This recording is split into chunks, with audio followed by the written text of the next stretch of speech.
So, what have we been up to this week? Lee and I had the privilege of taking Echo Mike for a little trip to Rolls Royce. Came about through a friend. They'd bought some for a business or something like that. They invited us down to the day. Now, I know this isn't aviation related, but we often talk about the importance of the mission.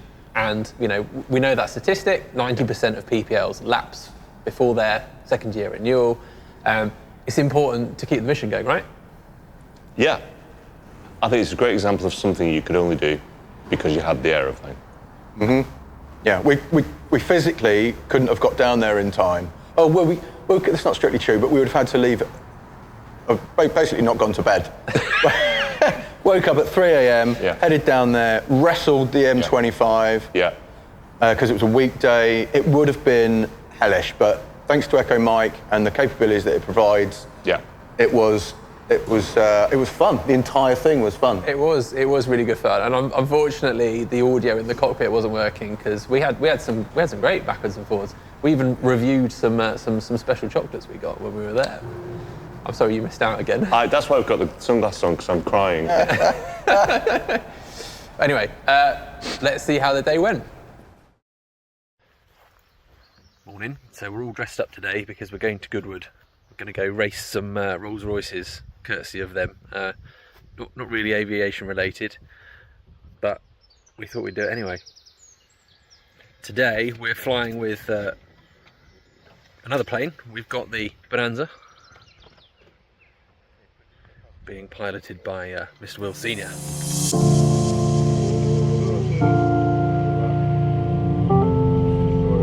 What?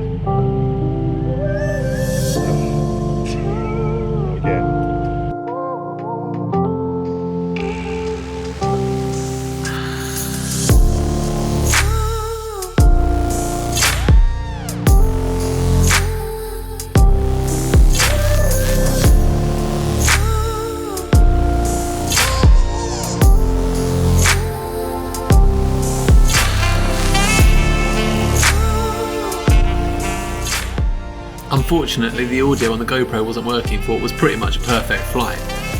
And as we rolled in, there was 2 Rolls Royces waiting to pick us up to take us to the factory.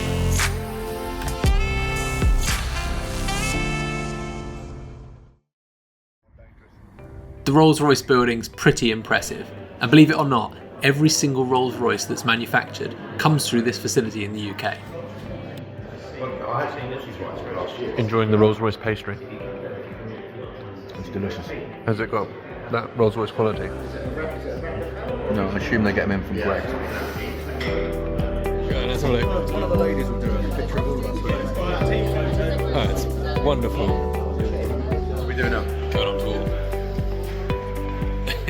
We can't show you the inside of the factory as to stop us selling their secrets, our phones and cameras were taken away, but they did let us film the dramatic unveiling of their new Cullinan.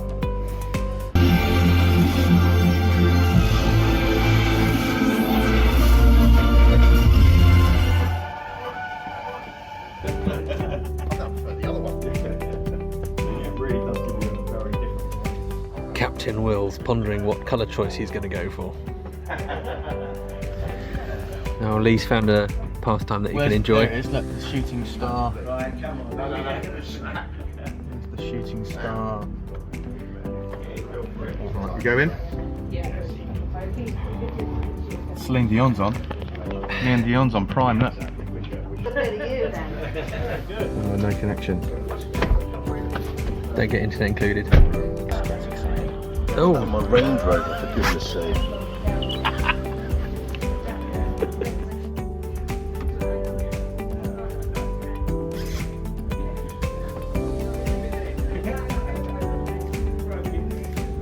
Yes.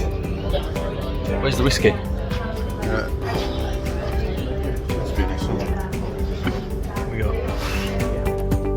So after we'd finished our tour of the factory, we were finally able to get our hands on one of the cars, and we got to drive this 5.5 metre long beast, the Ghost Black Label, £400,000 worth of Rolls Royce, and oh my goodness, what luxury.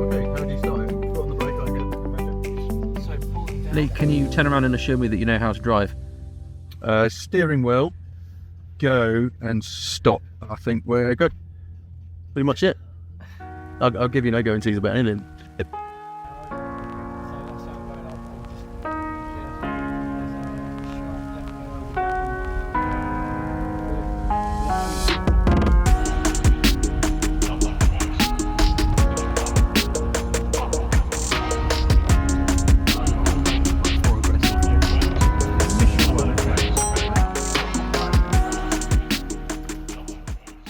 What have you got there?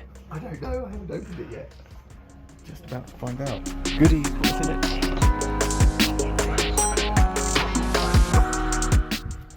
Back to the aeroplane with our swag. It was a really good fun day out looking around the Rolls Royce factory, and we were both blown away by the craftsmanship that goes into those cars. But I think we both agreed that if we had a spare £400,000, we'd probably rather spend it on aeroplanes. We did, however, get to open our gift bags and 6 luxury chocolates to test on the flight. After that, we flew around the London TMA, paid a quick visit to some of Lee's family, and then after that, we continued our journey over to Dartford, over the QE2 bridge, got a nice look of that out of the window, and then on from there to home.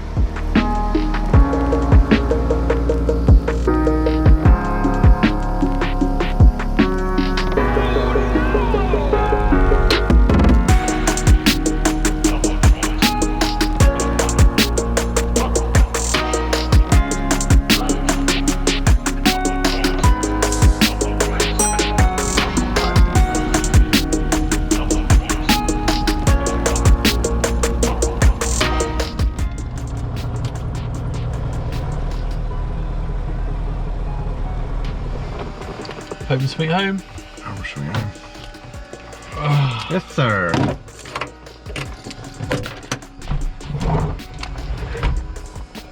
Oh. Back at Orchard House, successful day out. Everyone's safe. I can confirm everybody is safe. Time for tea and medals. Beer. Time for a beer. Just waiting for the arrival of plane number 2. Right, here he comes, Captain Wills in his Bonanza.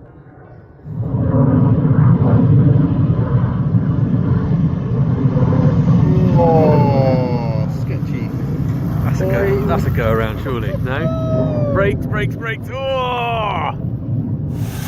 So cool. You love Captain Wills' robot. I might get a Bonanza just so I can justify getting the robot. Oh, come on. And then, out of nowhere, an extra special treat, a visit from a friend. Finished the day off absolutely perfect. Well, you absolute wankers. I'm sorry we had to leave you behind.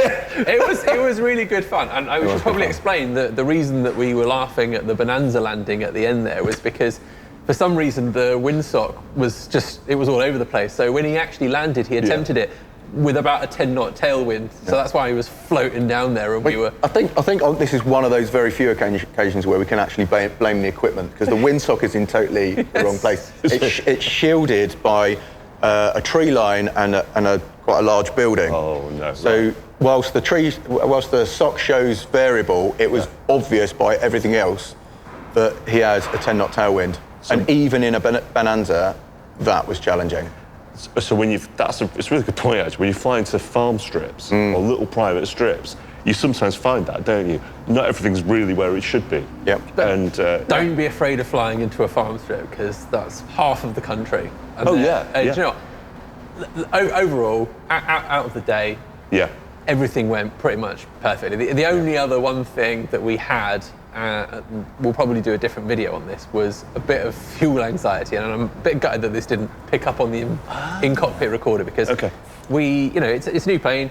We've got equipment on board to show us how much fuel is in the tanks, but when we were coming back, we were looking at it and we flew maybe 20 minutes and lost 2 litres of fuel. No, we gained 2 litres of fuel, So which was it kind of prompted this, Oh my goodness, we checked it before we left. We know that we put in enough fuel to come there and back and to have capacity, but still in the back of my head, I was like, I don't like this situation. Yeah. I want a dipstick that I can put in the tanks to have an absolute understanding before we get off. It throws a lot of doubt on the equipment that we are essentially as yet unfamiliar with. However, we did a dipstick and we tracked actual fuel put in and we used the gauge, and at least on the left tank, it was surprisingly reliable. Yeah, amazing accurate.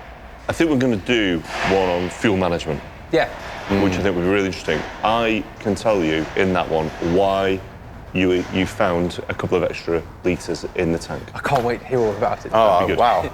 So I can tell you why. Enthralled. Right, so, should we say good day out? Sorry you weren't there, mate. Yeah, call it quits on this 100%. one. Another video. It's another two-seater problem. A two-seater problem? Yeah. You'll have to be more like baggage. All right, thanks for watching.